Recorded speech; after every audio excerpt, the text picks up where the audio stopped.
뭐 내가 가지고 있는 분들 입장에서는 뭔가 좀 이제 소장님이 이제 집값이 다시 좀 올라간다. 특히 이제 좀 지방에 가지고 있는 분들 좀 불안한데 이제 지방도 좀 올라갈 것 같다고 하니까 나 그럼 가지고 있어야 되겠다. 라고 생각하시는 분들도 있겠지만 이런 거랑은 상관없이 팔아야 되는 집들도 좀 있잖아요. 네. 그냥 소위 말하는 집값 안 올라가는 집. 네. 뭐 그런 것들의 어떤 기준 같은 게 있을까요? 임대료 정책은 아파트들이 임대료의 상승이 네. 우리 그 지방에 있는 평균 임대료보다 못 올라가는 애들도 있어요. 그런 애들은 파셔야 돼요. 시장 수익률도 못 따라간다는 얘기잖아요. 네. 그죠? 네. 그런 것들은 파셔야 돼요. 그런 아파트들은 성장을 못하는 아파트들이에요. 임대료 성장 안 되는 아파트들이에요. 그러니까 주식으로 치면은 되게 안 좋은 회사들. 그렇죠. 안 좋은 회사예요. 그럼 돈을 못 번다는 거예요. 돈 못 버는 회사. 돈 못 버는 수익률 까먹는 회사예요. 그런 주택은 파셔야 되죠. 근데 그런 걸 가지고 돈을 벌겠다 하게 되면 굉장히 위험한. 근데 우리 집이 왜 이렇게 저평가받는지 모르겠어라고 맨날 말하시면서 살잖아요. 네, 살죠. 그러면 안 되는 안 되죠.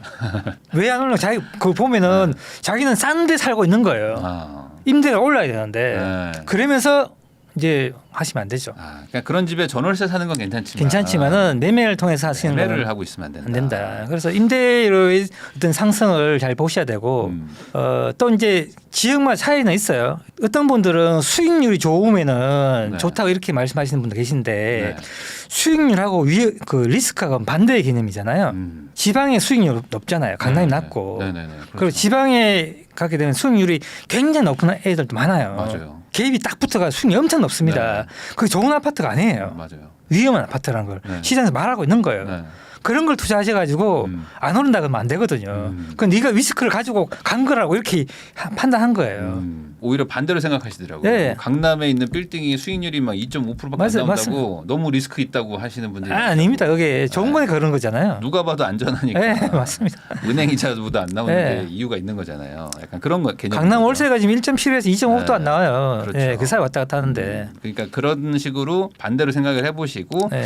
우리 집이 왜 이렇게 안 오르지라고 생각이 들면 주변에 있는 뭐 월세가 올라가는 거 대비 우리 게 왜 얼마나 올라갔는지, 그렇죠. 네. 전세가 얼마나 차이가 나는지 네. 이런 거 보시고 아니다 싶으면 빨리 정리를 하고 네. 갈아타라. 네. 이렇게 보면 되겠네요. 네. 그러면은 부동산 투자를 할 때 가장 중요하게 보는 요소를 좀 뭘로 보세요? 아까 안 팔아야 되는 거 말고 안 팔 물건을 산다. 그거 말고 또 투자할 다른 거 좀 있어요? 때는 그렇고 제가 가장 많이 공부하는 건 공급을 계속 가장 많이 합니다. 공급을 제일 많이 보는. 예, 공급이 시장에 어떻게 작용하는지 이게 도시마다 다르거든요. 네. 수요가 그 공급을 공부하다 보면은 수요가 보여요. 수요 공급을 같이 공부하는 거죠. 네. 그러면은 전세가가 움직이는 게 보이고요. 네. 그러면 이제 매가가 움직이는 게 보이고 그런 식으로 이제 공부를 하셔야 되는데 이게 이제 지역의 어떤 특성이 있거든요. 이 부동산은 지역의 특성이 있기 때문에 똑같지는 않습니다. 똑같은 잣대로 이런 거 들이대게 되면은 이게 안 돼요. 그래서 공급을 공부하면서 지역의 특성을 같이 해서 그걸 잘 버무리면은 좋은 투자 뭐 어떤 시점이라든지 그런 게 나오죠. 그러면 네. 가장 1번은 공급이다. 전 공급이다. 우선은 공급을 보면서 수요를 좀 판단을 네. 하면서 네. 그러다 보면은 이제 어떤 타이밍도 좀 나오고 네. 한다는 거죠. 그럼 이제 투자도 이제 오래 하셨으니까 하시면서 뭔가 후회되셨거나 아니면은 뭐 이러면서 정말 큰 뭐 어떤 깨달음을 얻었다 뭐 이런 경험 같은 거 있으시면 우리 시청자분들한테 소개해 주시면 좋을 것 같습니다. 앞 정부까지는 제가 이제 계속 이제 매도를 안 하고 계속 사모금을 했었어요. 근데 이제 이번 앞에 정부가 워낙 이제 세금 규제 많이 하다 보니까 그게 세금을 엄청난 부담이 왔었어요. 네, 그러셨어요. 예, 그래서 와 이제 그때 팔았어야 되나 이런 이제 처음으로 후회를 한번 했어요. 안 판 거에 대해서. 네. 그 전까지는 안 판 거에 대해서 굉장히 좀 좋았었거든요. 그때는 이제 세금 부담도 적었고요. 근데 지금은 세금 부담이 너무 많았기 때문에 지금은 그런 부분에서 이제 세금을 좀 더 했었으면 했다는 아쉬움이 있고요. 다시 이제 제가 이제 하라 그러면은 이제는 보유를 이제 많이 할 것 같지 않아요. 이제는 네, 합을 뛰셨군요. 네.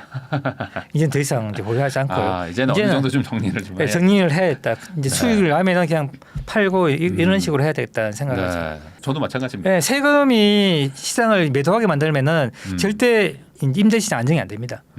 예, 그건 맞죠. 예, 변동성이 굉장히 커질 수 있어요. 근데 이렇게 말씀하시는 분들이 꽤 많았어요. 원래는 네. 이제 장기 보유를 해야 된다라고 네. 생각을 하는 게 사실 부동산 시장의 약간 기본 마인드인데 네. 이게 이제 지난 정권에서 좀 약간 깨진 게 있죠. 네. 이렇게까지 할 줄이야. 네, 이런 부분이 맞습니다. 있었기 때문에 엄청 놀랐죠. 다음에 또 이럴 수도 있다. 이런 것들도 네. 좀 있고 어쨌든 정치도 좀 잘 공부해야 되겠다. 약간 이런 생각도 맞습니다. 하게 됐습니다. 지난 한 20년 정도, 21년도 정도에 비하면은 집값이 지금 뭐 빠지긴 조금 빠졌지만 여전히 사실 서울에서 뭐 내 집 마련하는 게 어렵지 않습니까? 네. 그래서 이 평범한 직장인 분들은 사실 뭐 요즘에 뭐 좀 좌절도 하고 뭐 약간 포기도 하고 막 이런 분들도 많은데 현실적으로 이 서울에 내 집 마련이 가능하다고 생각하세요? 그걸 이제 매가로만 보면 그렇고요. 네. 아직 멀게 있죠. 네. 근데 이걸 비용으로 보게 되면은 과거하고 별 차이가 없다. 그래서 우리가 이걸 비용으로 봐야 된다. 근데 네. 우리가 이제 그런 게 있어요. 파는 사람 입장에서도 네. 우리가 물건을 파는 사람 입장, 물건 임대해 놓는 입장에서도 우리가 수익이 안 나면 못 팔죠. 예. 근데 네. 잘 생각해 보세요. 내가 수박 농사를 짓는데 내가 2만 원에 팔잖아요. 네. 그럼 어떤 분이 와갖고 농림부 장관 와가지고 우리 소득 대비해서 수박값이 너무 비싸다. 이거 10,000원 해라 이러잖아요. 그 농민은 내가 아무리 팔아도 2만 원 받아야 수익이 나는데 원래는 어쩔 수 없이 10,000원 팔았어요. 손해보고. 그럼 내년에 농사 짓겠어요? 안 하죠. 안 주죠. 네. 똑같거든요. 파는 사람이 수익이 안 나면 그 물건은 공급이 안 돼요. 근데 내가 집값이 비싸다고 안 사면은 집값은 잠시 떨어질 수 있어요. 그 다음부터는 임대료가 올라요. 그럼 결국은 임대료가 올라서 또 수익 나오잖아요. 또 네. 공급됩니다. 그래서 매가를 판단하지 마시고 네. 임대료 판단하시고요. 수익률을 판단하셔야 돼요. 이 매매를. 그래서 이게 비용으로 생각하셔야 됩니다. 그래서 금리가 낮기 때문에 네. 집을 사서 긴 시간 동안 갚아 나가는 거예요. 이게 원래 시장이에요. 그 인정을 하셔야 돼요. 인정 안 하게 되면 우리는 집을 못 사요. 네. 그걸 내가 인정할 수밖에 없어요. 하긴 그렇죠. 이게 그 매매가를 가지고 이제 내가 저점에 사가지고 뭐 이렇게 뭐 해보려고 막 하겠지만은 사실 그런 것보다도 네. 아까 말씀하신 것처럼 내가 살 수 있는 타이밍 때 적절한 때 그냥 사서 장기적으로 좀 보유하면서 실제 우리가 그 실제 가격 올라가는 거 한번 볼까요? 그래프 네. 제가 가져온 거 있는데 이게 실질 주택 가격이에요. 네. 이게 패드에서 가져온 거예요. 75년부터 있어요. 네. 여기 위에 이쪽에 75년부터는 변동성이 굉장히 크죠.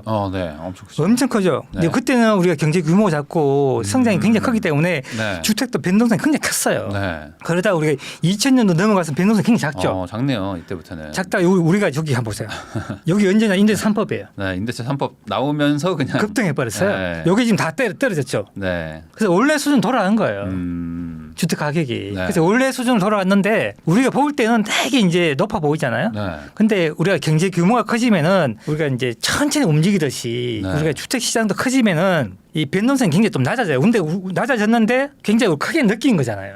10억, 20억 되는데 시간 꽤 걸렸는데 우리는 네. 굉장히 크게 올랐다 생각하는 거잖아요. 근데 그걸 연 단위로 이렇게 나눠 보면은 네. 연홀하게 복률하게 되면은 그렇죠. 사실 그렇게, 그렇게 많이 올라간 거 아니거든요. 네. 근데 이제 전대 가격, 매물 가격이 많이 올랐으니까 그렇게 느낀 건데 실제 저렇게 보게 되면은 원래 수준으로 돌아갔다 이렇게 보시면 돼요. 근데 이게 1억이 2억 되는 거랑 10억이 20억 되는 거랑 느낌이 다르죠. 제일 잘하죠. 20억이 40억 되는 거라. 그죠. 그러다 보니까 이게 네. 좀 와닿는 게 좀 크다 이렇게 느껴지는 거지만 사실 경제가 성장하면 자연스럽게 모든 어떤 뭐 실물 자산들이 커지고. 가격도 상승해지는 네. 거니까. 그래서 경제 그런 규모 개념. 커진 만큼 같이 커진 거라고 네. 보시면 되고요. 그런 의미라면은 거꾸로 내가 이제 능력을 좀 최대한 키워가지고 네. 내 소득을 좀 높여가지고 잘 저축해서 살 수 있을 때 사서 네. 장기적으로 이제 이자를 갚아가면서 네. 이제 보유를 해라. 이게 결국에 서울에 집을 마련하는 현실적인 방법 아니겠습니까? 맞습니다. 근데 이제 우리가 이제 대부분 다 우리가 주택 가격으로 하잖아요. 네. 근데 제가 했잖아요. 이 가격은 굉장히 어떤 지역마다 어떤 특성이 반영되고 어떤 가격을 만들어가는 구조에서 우리는 전세고 미국 같은 거 월세잖아요. 다르거든요. 근데 가격 보지 마시고요. 네. 임대 렌트비를 비중을 보시면 되는데 네. 소득 대비해서 렌트비가 있어요. 네. 소득 대비 렌트. 네, 그게 오히려 더 정확합니다. 제가 볼 때는요. 음. 지금 전국에 21년 자료밖에 없는데요. 네. 전국이 지금 15.7이에요. 15.7. 네, 내 소득에서 15.7% 쓰는 거예요. 네. 근데 2006년 보세요. 2006년. 18.7이에요. 더 떨어졌죠. 네. 우리나라가 요 월 소득 대비 주택 임대료가 싸요. 네. 되게 낮은 나라입니다. 네, 맞습니다. 네. 그런데 최근에 뉴스가 한 게 있는데 네. 뉴욕이 네. 이거 얼마 부담하는지 아세요? 얼마인가요? 66.7% 부담. 내 소득의 66.7% 부담해요. 네. 거기 평균이 30%예요. 네. 어마어마하잖아요. 근데 그렇죠. 미국은 지금 100만 원 벌면 66만 원 낸다는 이야기잖아요. 네. 살면 안 되죠. 그렇죠. 근데 우리는 18.7%예요. 15.7이죠. 네. 그러니까 우리나라는 이제 전세나 월세로 살 때는 상당히 이제 저렴하게 잘 살 네, 수 맞습니다. 있는데 네. 그거를 이제 매매로 하려니까 상당히 네, 힘든. 맞습니다. 그런 나라인 그때 거죠. 매가는 미래의 가치가 선반영돼 있기 때문에 네. 우리가 매가 움직이는 거잖아요. 네. 그 실제 가치는 사용 가치는 전세인데 전세의 움직임 진짜의 가치고 매가는 우리가 성장이 멈추면 내려올 수도 있어요. 네. 그래서 매가를 지금의 가치로 생각하지 마시고 우리가 우리 시장이 영원히 성장할 수는 없는 거잖아요. 인구도 네. 줄고 이렇게 되면은 그래서 매가를 우리가 너무 이제 과대평가 이렇게 생각하지 마시고요. 어느 시점 되면 매가도 정체되면서 우리 사용 가치가 오면서 이게 이제 붙거든요. 붙으면 그게 실질 가치가 되는 거예요. 네. 그때는 완전히 우리가 월세로 가거든요. 네. 전세야 매매 딱 붙으면 월세로 하게 돼 있다고요. 그러면 이제 임대료 비율이 확 올라가요. 네, 확 올라가게 돼 있죠. 네. 그게 지금은 우리 시장이 과도기예요. 중간이거든요. 네. 그래서 매매도 상승하고 전세도 상승 과도기이기 때문에 네. 두 개의 수익을 다 누릴 수 있는 그런 시기예요. 그 투자한테 엄청 좋은 기회죠. 아직까지는. 네, 아직은 되게 네. 좋은 기회죠. 근데 성장이 끝나게 되면은 우리 일본처럼 네. 월세 수익만 가져와야 되죠. 네. 그렇게 우리도 뭐 될 수는 있죠. 저는 그렇게 되지 않는다 보고 있는데 그래서 우리가 너무 매가로만 판단하는 거는 제가 볼 때는 너무 이제 한쪽만 보고 판단한다. 그렇게 보입니다. 그럼 뭐 자연스럽게 이런 질문으로 넘어갈 것 같은데, 그럼 뭐 PIR 뭐 이런 네. 거 뭐 지금 국토부 장관도 막 다 얘기를 하는데 네. 소득 대비 뭐 지금 집값이 뭐 몇 배다, 네. 너무 비싸다, 뭐 네. 이런 얘기들 하는데 그런 거는 뭐 크게 의미가 없다고 보시는 건가요? 뭐 의미가 없다고 보진 않지만은 그걸 우리가 고점이다 저점이다 비싸다 싸다 판단하는 거는 네. 조금 그렇다. 그건 다른 나라 대비해서 우리나라가 뭐 세계 2위다, 네. 막 홍콩 다음이다, 막 이런 얘기들을 막 계속하면서 너무 네. 비싸다라고 네. 얘기하는데 그거는 그게 네. 그 다른 이유도 있고요. 뭐냐면은 샘플링의 차이도 있어요. 그리고 그 주택 언제 지었냐도 되게 차이 있습니다. 그거 할 때 보면 우리나라는 아파트만 딱 떼더라고요. 맞아요. 다른 나라는 전체 다. 전체 다 하고 그리고 뉴욕 같은 데 검색해 보시면은 네. 1920년도 아파트도 있어요. 네. 그 중간값이 1960년도인데요. 아. 우리 중간값은 1990년도거든요. 아, 그래요? 그 중간값을 가져가게 되면 빌라도 다 넣고 하면. 네, 다 넣고 미국은 쭉 떨어지고요. 우리는 쭉 올라가게 돼 있어요. 네. 근데 이제 중국 같은 경우에는 우리보다 성장이 늦었잖아요. 네. 새 아파트예요. 아. 그 중간값을 가져오면 굉장히 새 아파트를 소득 넣기 때문에 네. 이게 또 높아져요. 네.